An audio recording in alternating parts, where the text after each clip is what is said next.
we can measure we can detect the actual pathology that's in the brain that years ago would require autopsy to see.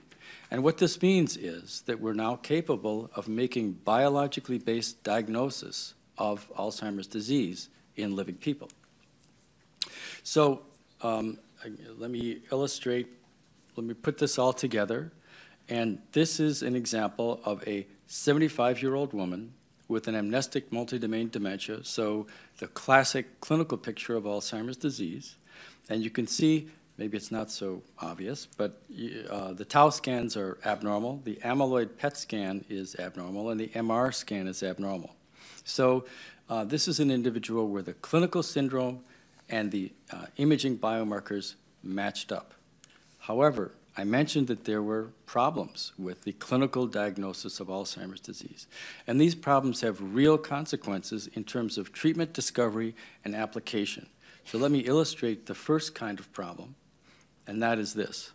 This is an 85-year-old woman, a patient at the Mayo Clinic, with a progressive memory problem, which progressed to dementia.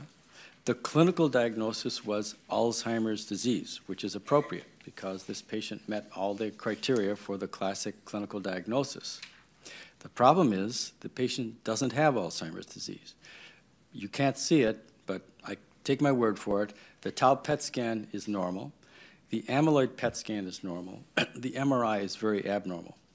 So what this person probably has is something called hippocampal sclerosis. Now, imagine a treatment trial for Alzheimer's disease, where patients would be enrolled based on a clinical diagnosis, and treated for maybe 2-3 years with a treatment that has some risk, involves a lot of expense, and involves a lot of time and effort on the part of the patient and the caregiver. This patient would meet clinical criteria and would be enrolled in such a trial. The problem is she doesn't have Alzheimer's disease. So using a clinical diagnosis of Alzheimer's disease, as opposed to a biologically based diagnosis, this patient would be treated for a disease she doesn't have. And in fact, that's exactly what happens in roughly 20% of cases of people who are enrolled in symptomatic trials for Alzheimer's disease based on clinical diagnosis.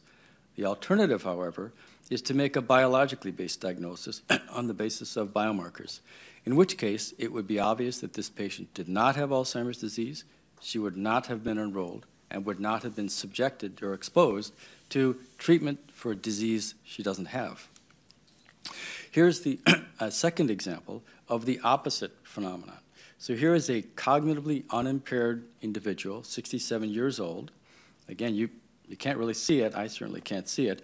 The tau on these pictures, the tau scans are negative. The neurofibrillary tangle biomarker is negative. But the amyloid PET scan is grossly positive. So here's a cognitively normal individual who has a brain full of amyloid plaques. Now you might ask, how can this be? How can it be that an individual who has a brain full of one of the hallmark pathologies of Alzheimer's disease, how could that person be normal, clinically unimpaired? The answer, the simplest way I can explain this, is in this diagram here. This is a diagram of the temporal evolution over time of biomarkers and clinical symptoms for an individual person who develops Alzheimer's disease over his or her lifetime. So the horizontal axis is time. Time always goes from left to right. And you can see on the horizontal axis, everyone who develops dementia starts out life at some point cognitively normal. They then become MCI, mild cognitive impairment, and they then become demented. On the vertical axis, you see how abnormal the various biomarkers are. At the bottom is totally normal, and at the top is completely abnormal. Everyone who develops Alzheimer's disease at some point earlier in life had no pathology in the brain, and therefore biomarkers are abnormal. The arrow, the black arrow at the top, indicates the point in the disease where symptoms become apparent. But what you see is that biomarkers have become abnormal long before you see clinical symptoms. And this time period is estimated somewhere between 15 to 20 years. So if you look at the entire scope of the disease, the entire duration of the disease, it might be somewhere in the order of 30 years. Roughly the first half of that, the individual is cognitively Okay, everybody, normal. we do have to cut out of this to take you to some breaking news right now.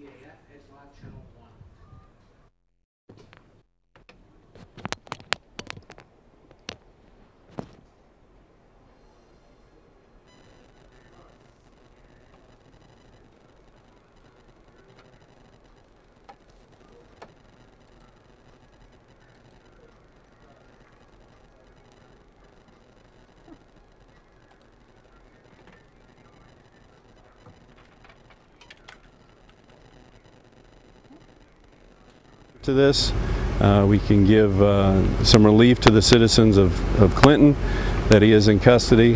However, we are still saddened by the loss of Gary Michael. It was a senseless act, a cowardly act, but Officer Michael was heroic to the end, and we know that this isn't the end of the process. Excuse me. This is just the beginning. Apprehending him was the beginning of this. He still has to go through the judicial system, and I can answer any questions that you may have. Sergeant Lowe, did he walk over to where he was found? Did he have any help in getting over to where he was found? Do we know that right now? Well, we're trying to ascertain how he ended up where he was. You know, that's going to be part of the investigation that's still ongoing. That we're going to try and see if we can determine how he got there. But the fact is, he was walking on the highway, and just extremely thankful to the citizens of Henry County and citizens of Clinton that continue to give us tips and information. Without that, we may still be looking for him. So, you know, the citizen that called it in, we are extremely grateful that he or she did so. Was he armed? He was not armed at the time. You know, we do still have a weapon that we have to locate. Again, with an ongoing investigation, that's part of the process. So we'll continue to look for that, and hopefully we can recover that. Has he been cooperating with authorities? Yes, he's been cooperative. There's been no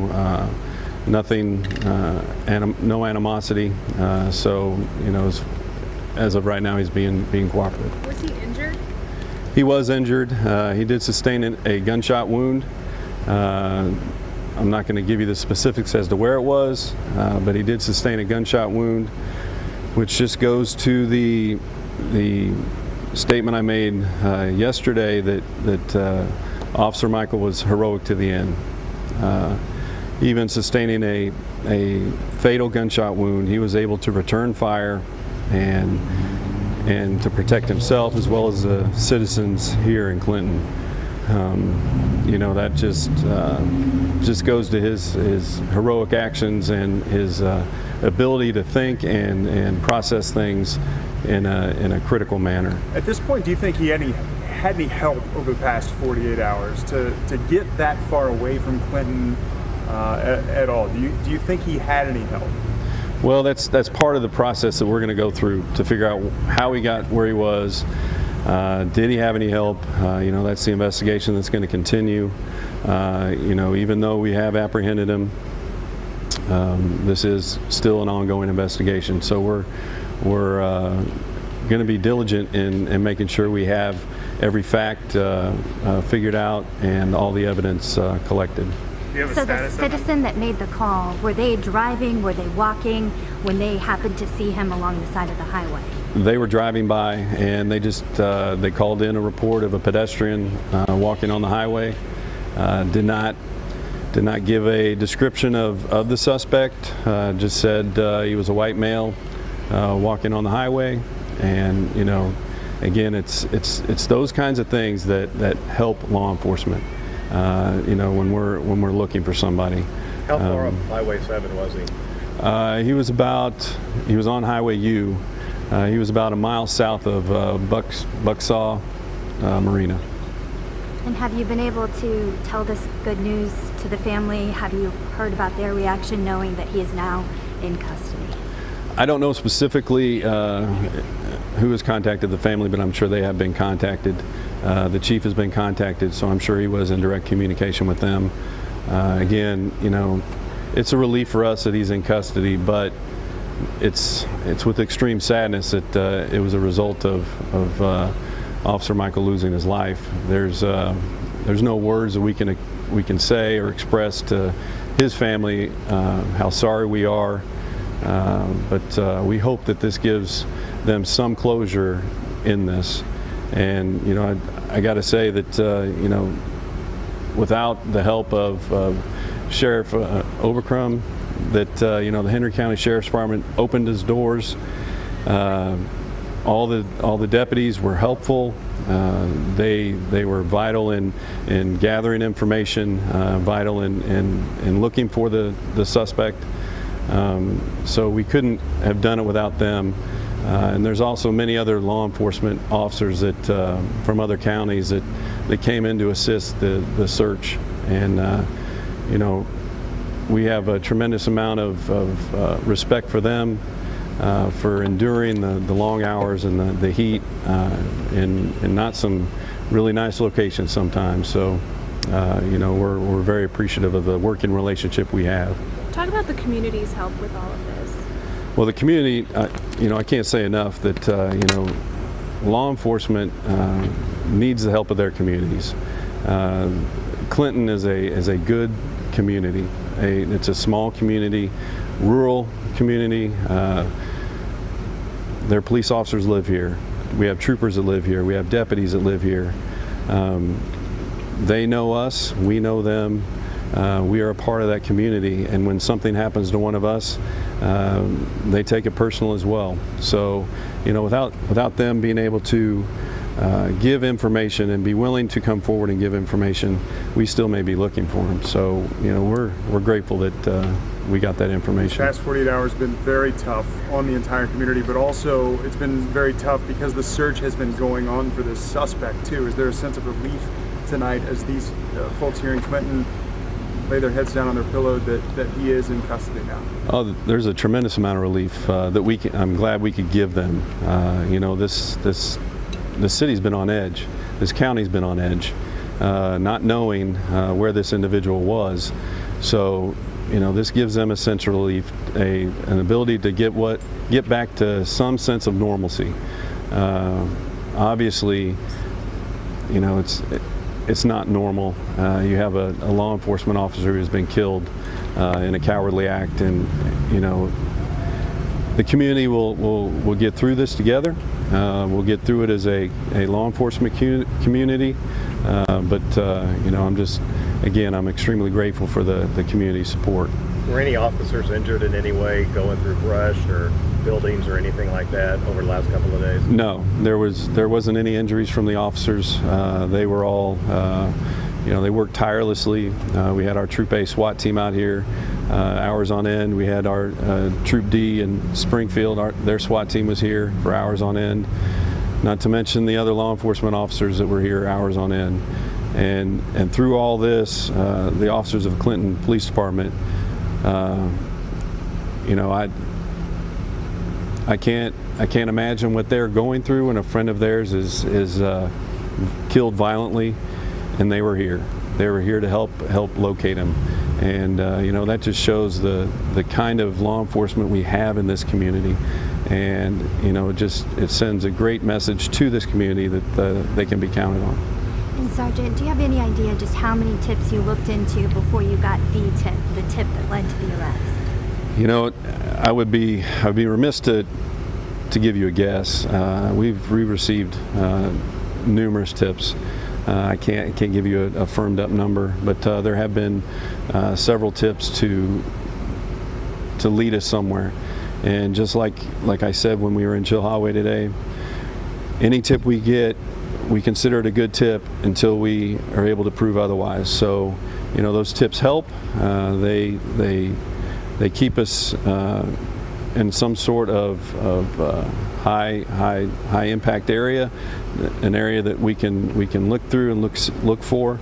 So, you know, those tips are vital. But I know we've had numerous. How large was the search area? Well, you know, distance-wise, I mean, you're talking, it could be 2-3 of a mile to a half a mile. Again, this afternoon, this morning we were in Chilhowee, several miles from here in Johnson County. You know, it was a large area to cover. A lot of bad terrain, heavy terrain. We're kind of getting into the Ozarks kind of feel with the terrain, and you know, in this area there's a lot of dense wooded area. So, you know, we again, I think the men and women that were out here looking for the suspect, they did a tremendous job. Sergeant, again, what time were you able to locate McCarthy, and what condition is he in now at the hospital? We were able to locate him, and it was about 6:15 when we got the call. So the trooper that responded was somewhat near the area, so fairly close to that. His condition now, he's in stable condition. He does have to, you know, be looked at for medical purposes for the gunshot wound, but you know, again, this is just part of the process that we'll go through. I'm just glad he's been apprehended and he can be brought to justice. Will he stay in Clinton? I'm sorry? For medical treatment? He is not in Clinton for medical conditions. He was transported to a hospital in Kansas City. Okay. Oh, he went to Kansas City then. He did. Okay. Yes. Was he life flighted to Kansas City, or no? He was transported by ambulance. Taken by ambulance. Okay. Yeah. Gotcha. I'm sorry. Can you repeat that? Where he went for treatment? He went to a hospital in Kansas City. Okay. And so when the trooper that was closest to that proximity came, was it just him saying, stop, freeze, stay right there, put him in cuffs? Because I know you said no, there was no incident, but was it that simple, for lack of a better word, there towards the end? Well, you know, like I've said before, there isn't a traffic stop that's normal. There isn't a check on anybody, any pedestrian that's normal. You know, we're trained to make contact with individuals and make sure that they aren't a threat to the community or ourselves. So when the trooper responded, there was no immediate threat to him. He did his job in a very professional and exemplary manner. He was able to ascertain just who he had, and he was able to secure him without incident.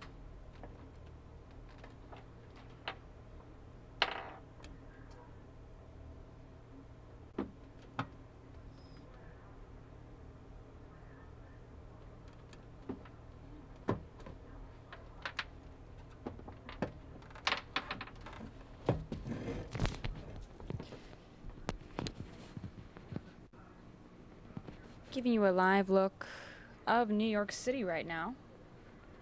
Taking you to the next top story here in the show.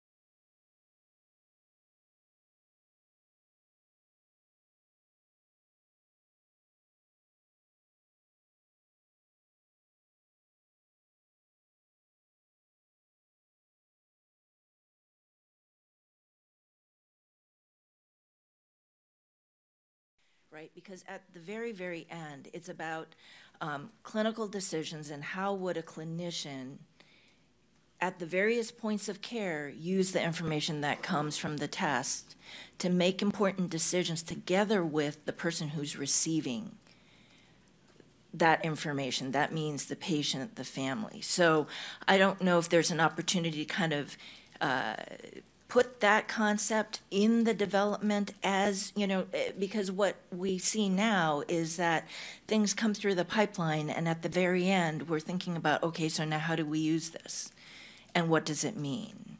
So not sure if it's a request or question, but open for a response. Good, thanks. I was just going to say, I think that's, well, first a great segue to our next panel, but also I think something that we could bring up in the larger discussion that we have, because we have made these panels sort of separate, but they're not. Like, they are very interrelated, and you clearly need one to understand the others as well. So, Rohini's subtle way of telling me, let's move on. They're supposed to be up there. So with that, please let me move on to our next two panelists. We'll be talking now about similar kinds of constructs with regard to clinical research. And Suzanne Crisp from Public Partnership will lead this off. Please. So this is kind of magic, isn't it? I just sit here and we advance. That's cute. It's a pleasure for me to be here today talking about self-direction. And what self-direction means is that we can honor individuals' choices, personal values, and their preferences through self-direction, regardless of if they have a diagnosis of Alzheimer's. Let's define self-direction, first of all.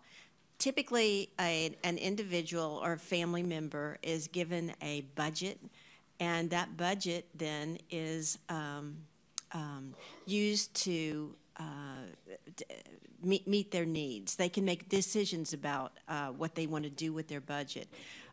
People have chosen to hire staff, hire family members. People have chosen also to purchase goods and services. For example, if a person wants to enhance their independence and rely less on human assistance, they can buy a washer, dryer, microwave oven, things like that.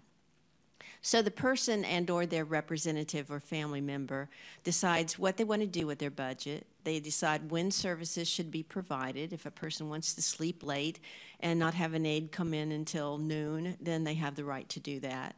They also have a right to have personal care delivered on weekends, which, as we know, some agency services are unable to provide that.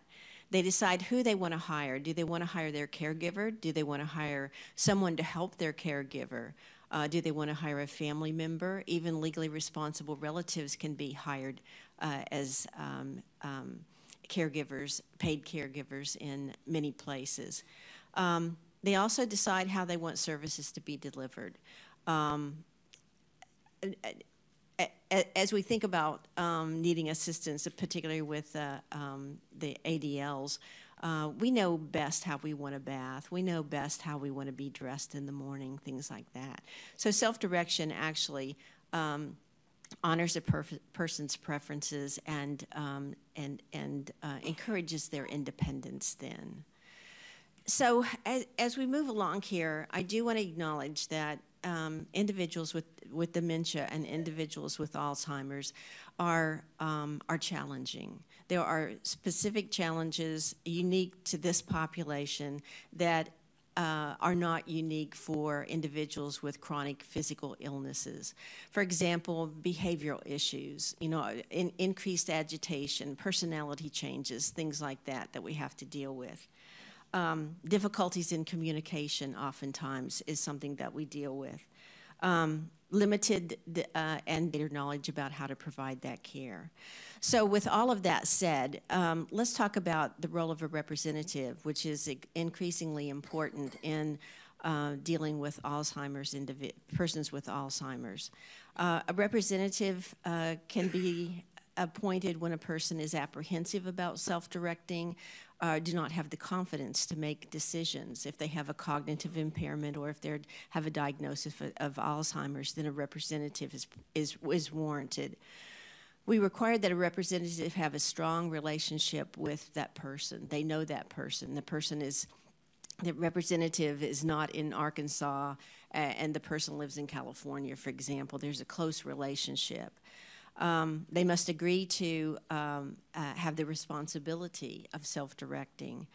And also what is really critical is that representative has to know what the person needs, what their values and preferences are. And care is provided not according to what the caregiver wants, but what the caregiver thinks the participant might want. They have to agree to a face-to-face interview routinely. They may not be paid representative, or they can't be hired as a worker. Representative has a non-conflicting role here. They may not have a history of abuse, neglect, or exploitation. They do participate in the person-centered planning process that is now required for Medicaid. And what we see is about 40% of all people who self-direct are self-directing with a representative then. So why is self-direction right for many? And we have found that it is right for people with Alzheimer's and dementia. It allows greater access to services in rural areas. I have a cabin in Arkansas, and it's about 45 minutes from a paved road. And I can only imagine people, my neighbors, who need assistance, how an aide would have difficulty coming in inclement weather, or how an aide would have difficulty coming in just to provide me services. So self-direction would allow an individual to hire a family member or a neighbor to come in and provide those services. It expands the labor market. Let's say an adult child would not go to a home health agency and apply for a job, but yet she would agree to be hired to provide services to her disabled mother. They honor the uniqueness of individual workers. You know, the cultural compatibility is a big thing with care. A person, if they know the culture, the ethnicity of an individual, they are more likely to fix foods that that individual would like, or have social, more socially etiquette appropriate services then. Preferences change over time. A person with Alzheimer's can have a personality trait one day and then have another personality trait the next day. So self-direction is flexible enough to meet those changing conditions then. The cost of self-direction is substantially less than agency choice. You know, it is an alternative to agency services, and as we know, agency services are somewhat limited in their capacity to provide services. Labor shortages, the home health agency saying you can do this or you can't do that, or what's really unique about self-direction is that there's continuity of care. With an agency, oftentimes you have different people coming into the home, and a person with Alzheimer's, this is particularly challenging. If they have routine, if they have that same person, if they have the picture of that person coming in to see them, it really reduces the stress. Facilitates easier access on nights and weekends. Rarely do we see an agency provide weekend services, or if someone wants to go to bed at 10 o'clock at night, have an aide come in and help them with that. And flexible budgets can allow individuals to have greater access to community activities. For example, a budget could be paid to hire a person to take another person shopping, or take them to church every Sunday. Take them to the movies, have relationships outside the home. So let's look at some research findings. Our research basically is founded in the Cash and Counseling Demonstration Evaluation Program that happened in the early 2000s. And one of the main supporters and architects of that program is ASPE. And so we have ASPE to thank for all these wonderful evaluative reports then. But what we found is that there's health outcomes are more improved. People actually receive services. In Arkansas, where I worked as the assistant director to aging, we didn't know that 40% of all of our care plans were not being delivered. Had no idea. And until we started Cash and Counseling, people said, oh, I can actually receive the services that I need. So that was a big boon to us. And you know, as state administrators, we should have known better than that. We should have known that services were not being delivered by agencies, but we didn't. But fortunately, we've improved. There are very few incidences of reported fraud and abuse. Service use, because people are receiving the services that they need, personal care expenditures go up a bit. But what we found in Arkansas is that the reliance on hospitalizations, ER visits, and nursing homes was markedly down. So you spend more money taking care of people with their basic needs, you spend less money on more high-cost services then. Caregiver action, this was real interesting. People really liked self-direction.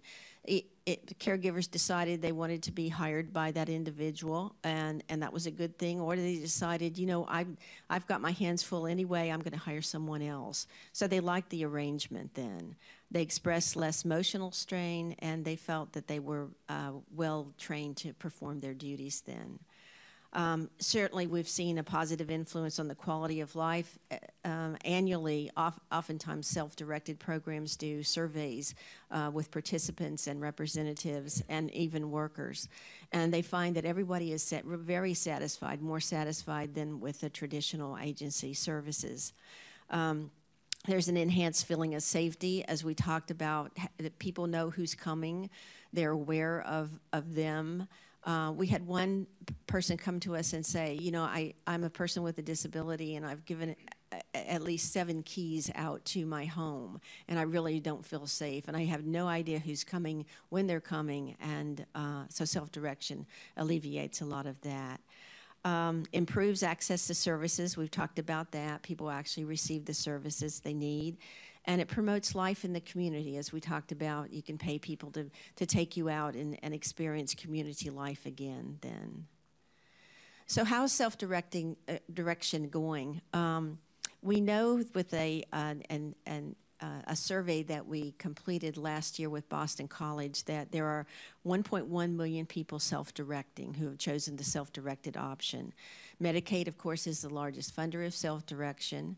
Medicaid programs, though, are going, the number of Medicaid programs are going down, and this is not because where they're serving less people, quite the opposite, but what we're seeing is that states are combining waiver services into one waiver, consolidating, or they're providing services through an 1115 demonstration that includes all of their services.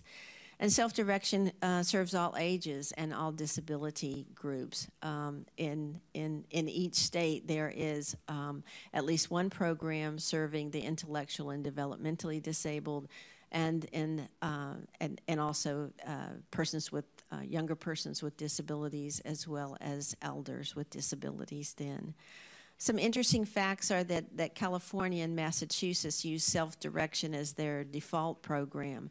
It's more difficult to get agency services, and the reason why is because of the cost then. So California has thousands of people self-directing, and they have since the 80s.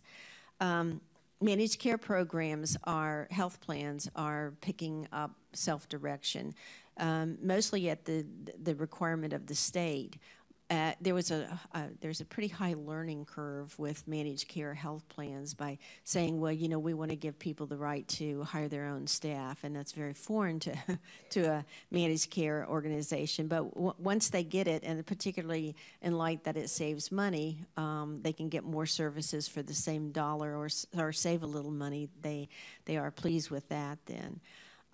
Scotland and England have used self-direction for to provide services to patients with dementia for a number of years, and Australia is implementing a nationwide system using self-direction as their default service delivery method.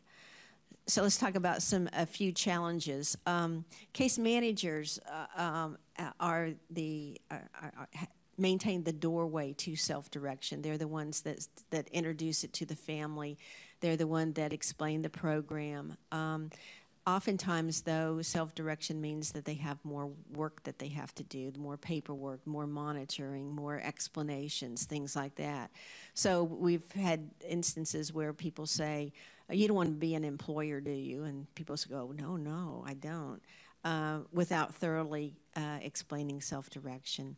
So the enrollment process is labor-intensive. You can imagine the forms for SUTA, FUTA, FICA, all of the employment forms. That's certainly a challenge. And you can make it as streamlined as possible and still have lots and lots of paperwork. As I mentioned, some people are very apprehensive about being an employer. There's a large perception of fraud, abuse, and misuse of money. People think that if you're given if you're given resources, then you automatically abuse those resources, that your family members will come in and take advantage of you because of your vulnerability, that you will have to hire a family member that you really don't like, that you won't be able to fire that person if they don't perform services. But what we found is that with sufficient controls, quality assurance, and improvement measures applied to self-direction, that this just is not panning out then, and that if we have a trust in humanity, that they will do the right thing.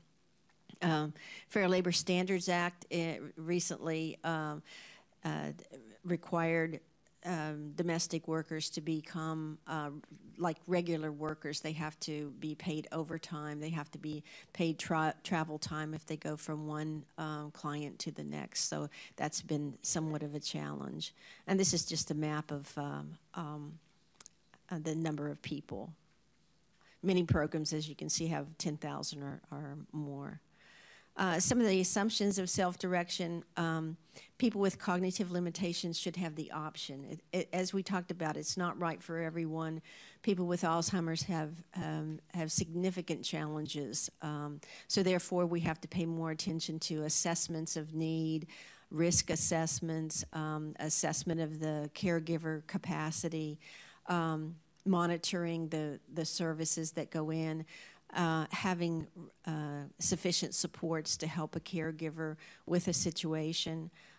Those are all elements that we need to pay attention to.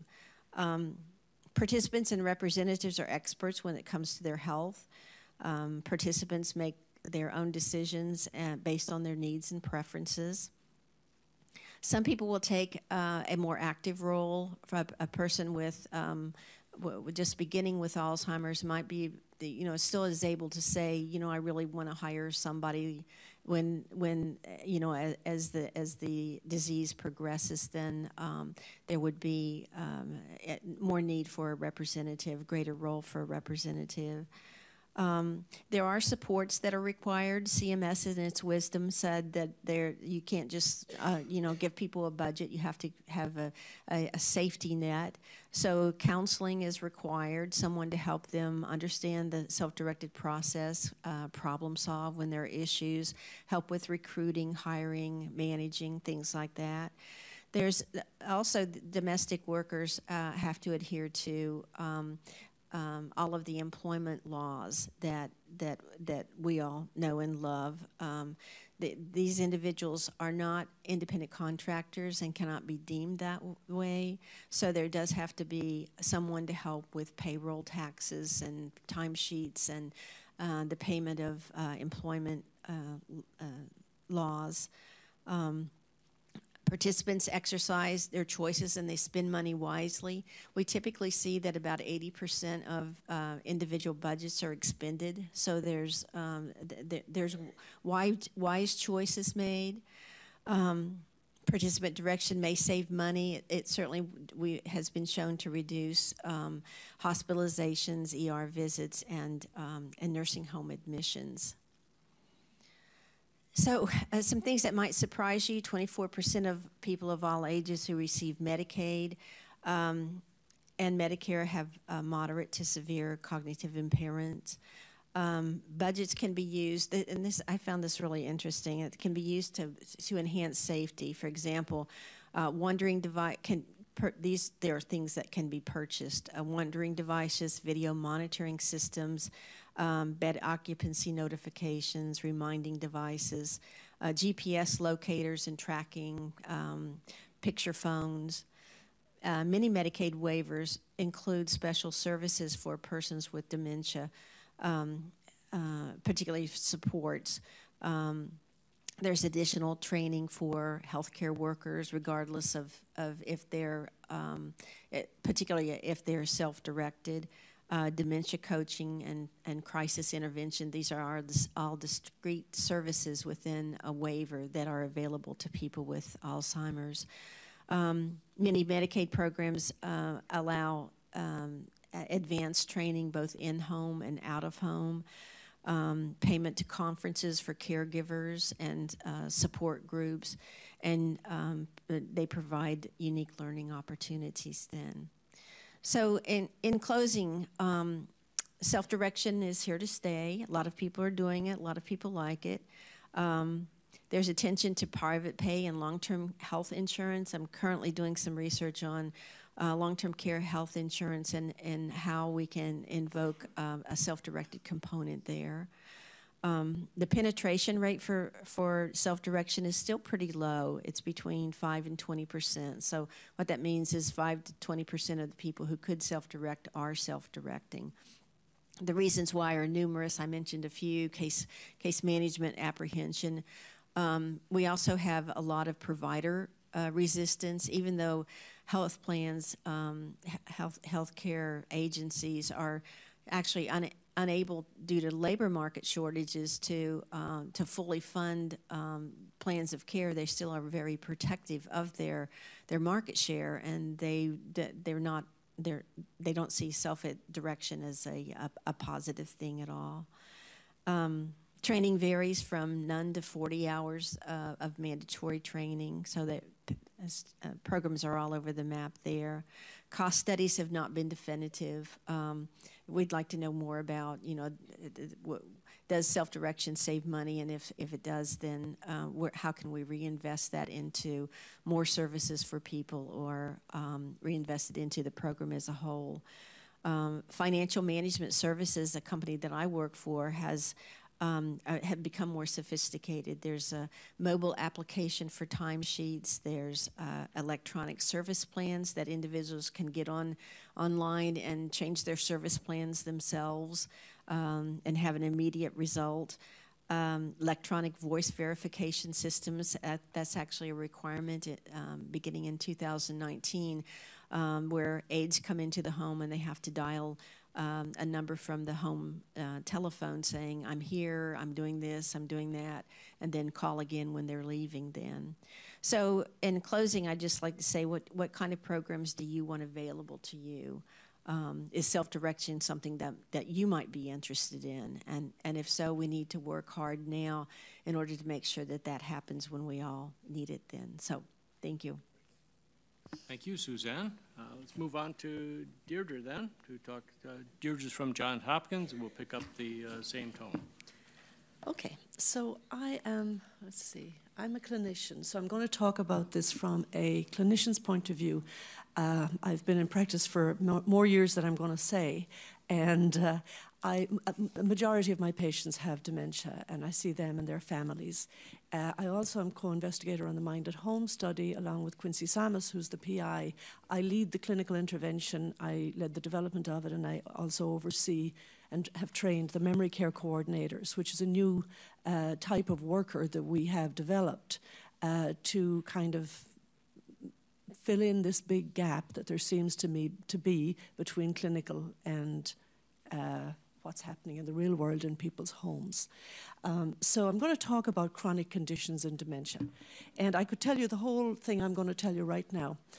And I'm going to say it before I start, and then I'll say it again at the end. Managing dementia and managing chronic conditions are pretty much the same thing. You can treat dementia, even as it is, without curative treatments. You can manage dementia. But really, the crux of managing dementia is identifying the comorbid conditions that the person has and helping them and the caregiver manage those conditions, because that's what gets them into the hospital, that's what gets them in the ED room. And we can prevent a lot of that. We can prevent a lot of that pain and suffering and the struggle for the caregiver. We can also prevent a lot of the cost, and we can give better quality care. So that's my whole talk, but I'll walk you through my slides. Okay, so my disclosures, they're on the slides. So just to remind people, we know that the clinical syndrome of dementia, I'm not talking about Alzheimer's alone, this clinical syndrome tends to progress along the same path for most people. It's not the same trajectory for many. It varies, and I don't need to tell you that. I think nearly everybody here knows somebody who is either taking care of someone with dementia or actually is experiencing it themselves. So you know that it looks different from one person to the next. You know that the person's ability to manage their situation and their conditions varies enormously. And so, however, as the disease progresses, that capacity is lost, and people need more help. So if the person knows early in the condition that they have it, then they can do wonderful things like our participant here and help other people, but they can also help themselves. They can actually plan ahead, they can prepare, they can tell people what they want, they can make it very clear what they need. And they don't have to be leaving these decisions to somebody else late, but they can also accept help managing their chronic illness. In order to do that, you have a dyad. You're not just treating the patient alone, you're treating the patient and the caregiver. And that is your focus. So you're helping them both not just grieve for the diagnosis and for the loss of what they're losing, but also adapt and find ways to cope as the disease progresses. And this is a process. And I just put a quote here that I haven't counted the number of times I've heard this quote. It's very hard to tell somebody they have dementia. It's very hard to tell the family they have dementia. But you get through them, you help them get through that denial and that shock. And it's a process. You don't just give them a prescription and send them out the door and tell them to come back next year. And believe me, I hate to say it, but that tends to be the standard of care. And I see a lot of patients coming to me. I'm afraid I'm not a very financially successful doctor, but I do like to spend time with my patients. But I don't think it has to be either or. A lot of what I do with my patients doesn't have to be done by a doctor, but there's nobody else doing it. But what they'll say is, when you're trying to address some of the chronic disease management issues, the family members will say, but I can't take over his medications. I don't want to take his independence away. And so a lot of doctors, when they hear that, will just throw up their hands and say, oh, Lord, I haven't time. But the reality is, yes, you have to have time, or you have to find a way to help the person become comfortable with where they're at and cope. So that applies to a lot of issues that arise in dementia. But particularly when it comes to managing chronic disease, the average person with dementia has 4 comorbid chronic conditions. That's just the average. And when you take into account that the fact that we're not very good at actually diagnosing and documenting dementia, we don't even know really how many people have dementia, and it looks like we're going to actually be faced with quite a shock. But even the clinical syndrome of dementia right now, we don't know a lot of the time that a person has it. It's not documented in the clinical charts. People are discharged from hospital, and I read discharge summaries that say the patient was instructed regarding the medications and how they're to be taken. And I know that this patient sitting in front of me, and I'm looking at this after visit summary in my hand, and this patient has dementia. They have cognitive impairment. They have a caregiver that's trying to cope themselves. And now, they don't even have all the information they need because they weren't included in that discharge plan. Very common. It's getting better, though, with the transitions of care interventions. It really is, and I don't mean to be critical of anybody. It is improving. We're not where we need to be yet. So the other thing to think about when you're talking about chronic medical conditions, people usually now we're getting good at using guidelines to treat conditions, but if you have 4 comorbid conditions, you're going to be following guidelines for 4 different conditions. And you're asking somebody who may have cognitive impairment to do that. And the other thing is that fragmented care is the norm, it's not the exception. So older adults with dementia see multiple providers for multiple chronic conditions in different settings. And very often the electronic medical records aren't talking to each other. And very often nobody's picking up the phone and talking to each other. So people are, commencing these great protocols that have been tested and shown to work for specific conditions, but really very few people are pulling it all together. Primary care doctors try hard to do that. They often don't have time. However, the logistics of it don't always take a doctor to administer. Other people can help with this once the instructions are clear. And the caregivers need support doing this. So I'm a co-investigator, as I mentioned, on the Mind at Home study, in which we go out into people's homes. We've created a dementia-specific needs assessment for the person with dementia and their caregiver. And we are collecting, first of all, we create a care plan, and we implement the care plan via the memory care coordinators that we've trained. So they help the person with dementia and the caregiver follow through with specific recommendations, and they're usually non-clinical, they're usually very practical. We don't get in and do it for them if they can do it themselves, but we check in on a regular basis and take a more hands-on approach if they're having difficulties, and we review and revise and adapt to their changing situation over time. All of the data, the cross-sectional data and baseline data has not been entered yet, but this is just a snapshot of some of the conditions we're finding in our participants.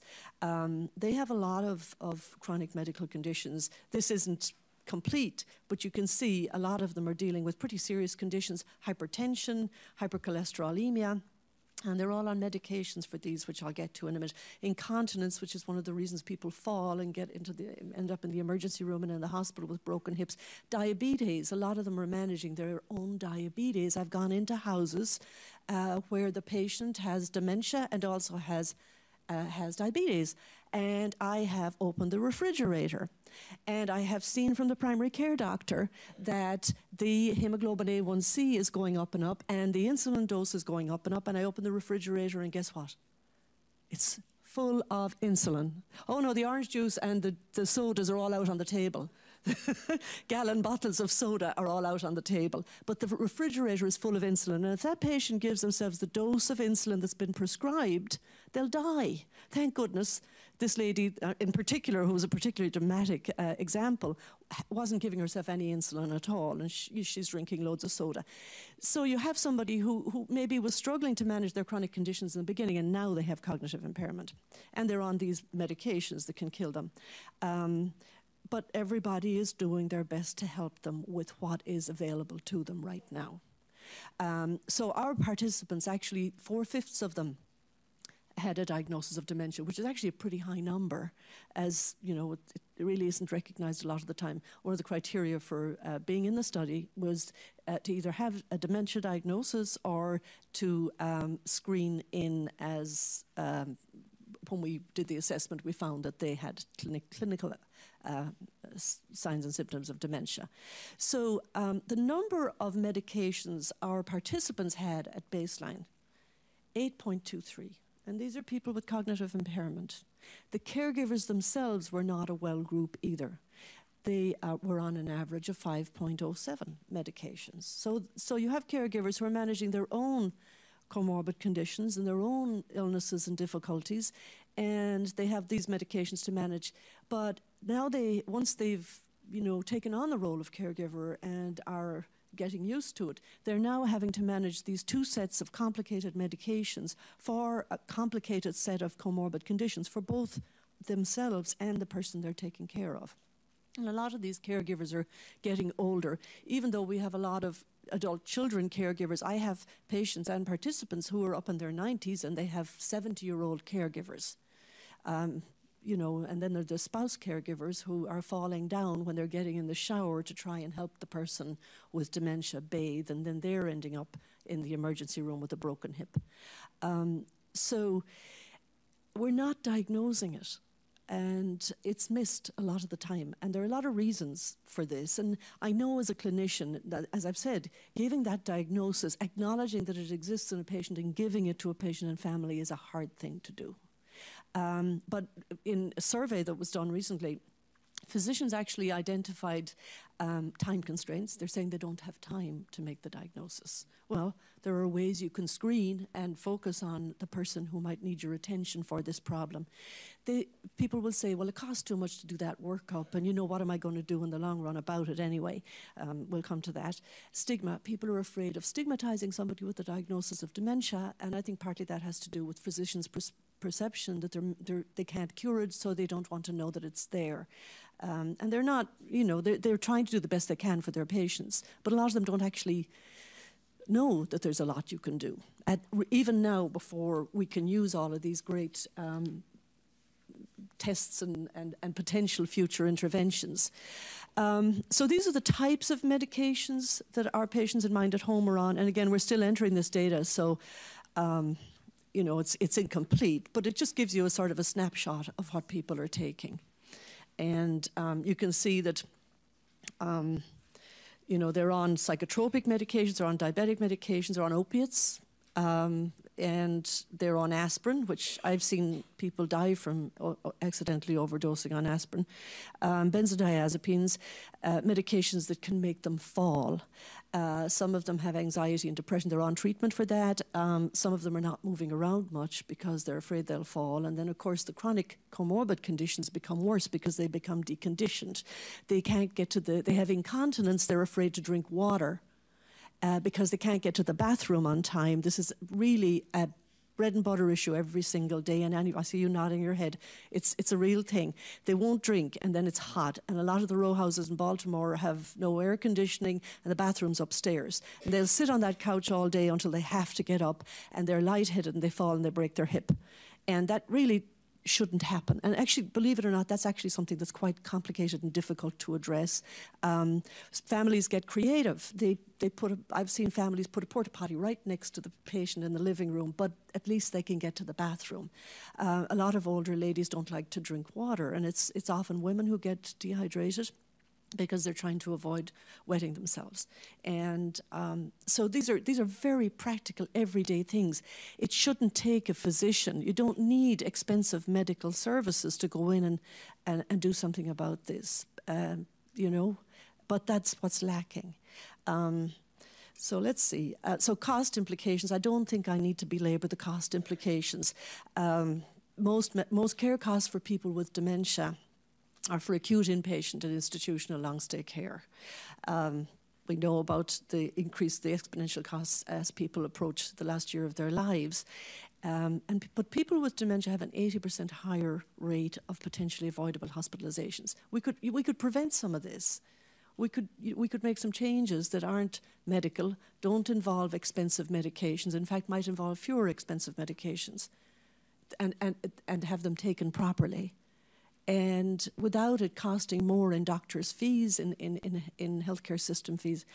And the other thing is that even if you diagnose dementia and you appropriately treat them with an anticholinesterase, which unless you're certain they can take that medication safely and they're not on 100 other medications, you shouldn't be prescribing.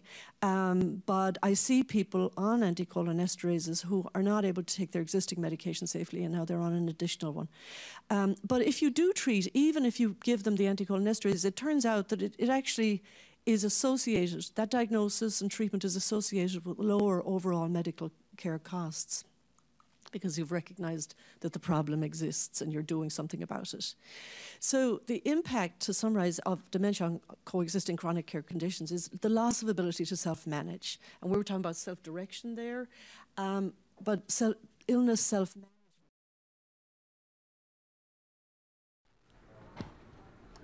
Okay, everybody had to get out of that to take you to a live shot of the moon tonight. Let me update that lower third for you guys here so you know we are covering top stories. I'm going to actually create a special lower third for this. Full moon tonight, everybody. Take a look at that. That is live, that is real, and that is gorgeous. We are taking a look at that live here from Phoenix, Arizona. Thanks for watching.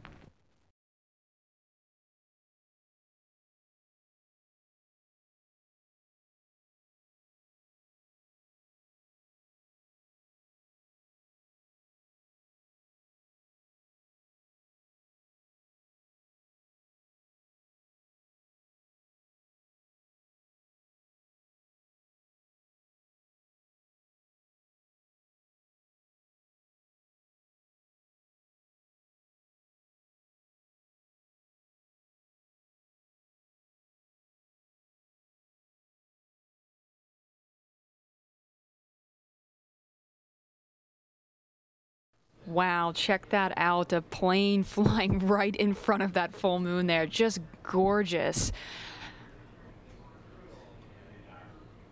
Wow, what a beautiful shot. A full moon tonight, everybody. Streaming live here on Fox News Now. This shot coming from our news chopper here in Phoenix, Arizona. Hopefully all of you can see this with us tonight. Hey, if you're watching from home, take a look outside your windows. Tell us what you see. Are you enjoying this full moon too? We thank you for watching with us live here on the Fox News Now stream, as well as Fox 10 Phoenix Facebook Live. Again, streaming the full moon tonight. Thanks for watching.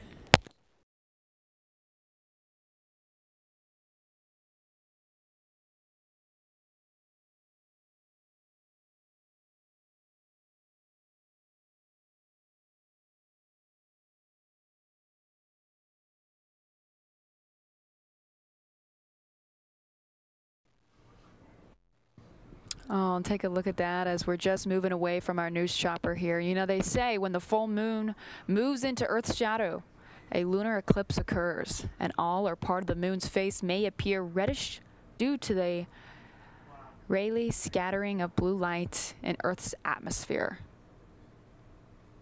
Showing that full moon tonight and a gorgeous look of Phoenix, Arizona. Look at all those twinkly lights below the moon and even some stars. Very, very beautiful. Because, I mean, take a look at this, you guys. Here's New York City. It's just nothing like this where you can't even see the stars in New York tonight. But look at this beautiful Arizona. Full moon, looking at the stars.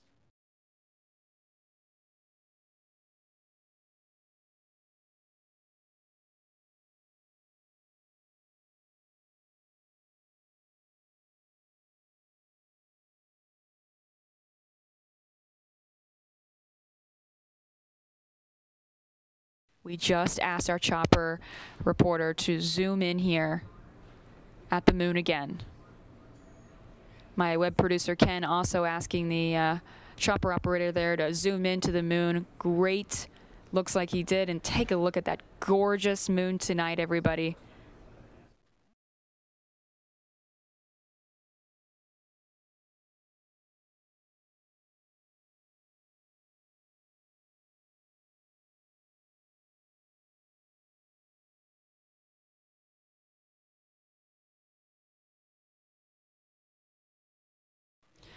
Thanks for watching with us live tonight on the Fox News Now stream. A gorgeous look at the full moon. Again, we hope that you're enjoying this from the comfort of your home as well, and maybe you're peeking out the window asking your loved ones to just take some time and look at the beauty of our Earth, everybody. Well, not our Earth, the moon, I should say, that we're looking at from the Earth. I'm definitely not a space expert here, but we're looking at a full moon tonight. Just beautiful.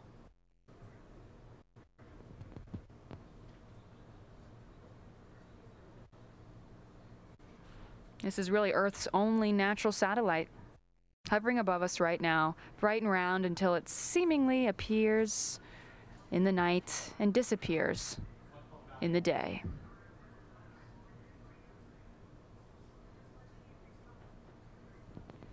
There it is, everybody, and you're getting a live look of the city as well here in Phoenix. We thank you for watching with us tonight. What a great way to end the show. We'll stick on this for as long as we have it. Just want to have you guys enjoy this.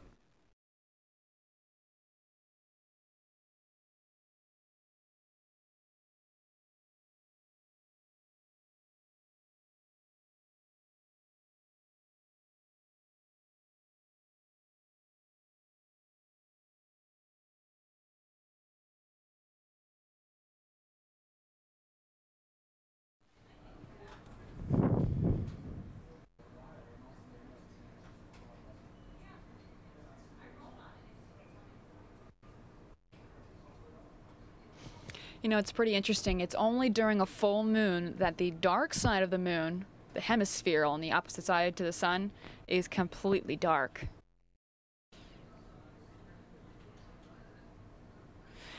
Reading some really interesting kind of eerie facts tonight about a full moon, and some fun facts as well. The chances of being bitten by a dog are twice as high during a full moon, according to a study at Bradford Royal Infirmary, which reviewed 1,600 cases of dog bites between 1997 and 1999. However, a study at the University of Sydney in Australia concluded that there were no identifiable relationships between the state of the moon and dog bites. Well, thank goodness, because we don't need that. But maybe it's something about the dogs howling at the moon and they feel like wolves again or something. But Let's hope that that's not necessarily true, but an interesting fun fact there. Moving on to some other fun facts about this full moon as we stream this live from our news chopper here on Fox News Now. Full moon occurs every 29.5 days, the duration of one complete lunar cycle.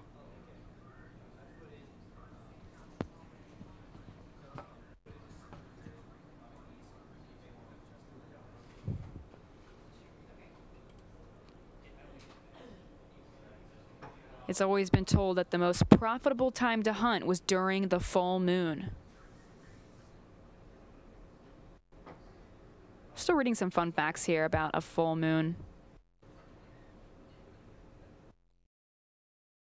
The world's tidal ranges are at the maximum during the full moon when the sun, earth, and moon are in line. Sailors know the effect as the spring tide, which is a reference to the leap in the water level rather than the season of the year. The only month that it can occur without a full moon is February. Farmers refer to the harvest moon, the full moon closest to the autumn equinox, which occurs in September.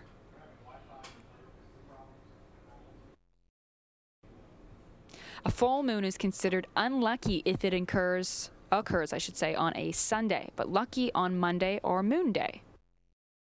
Well, it's Tuesday, everybody, and we get this full moon all night.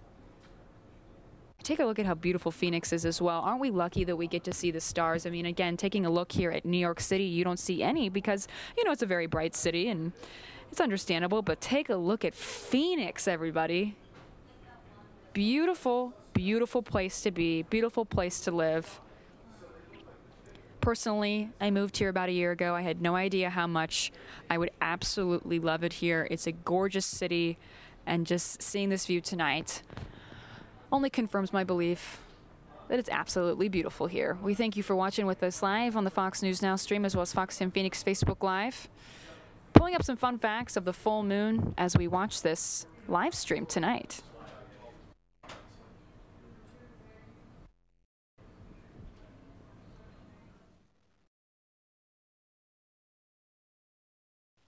Okay, everybody, it does look like we might have lost chopper feed there. So taking you back to a live look of New York City, we thank you for watching.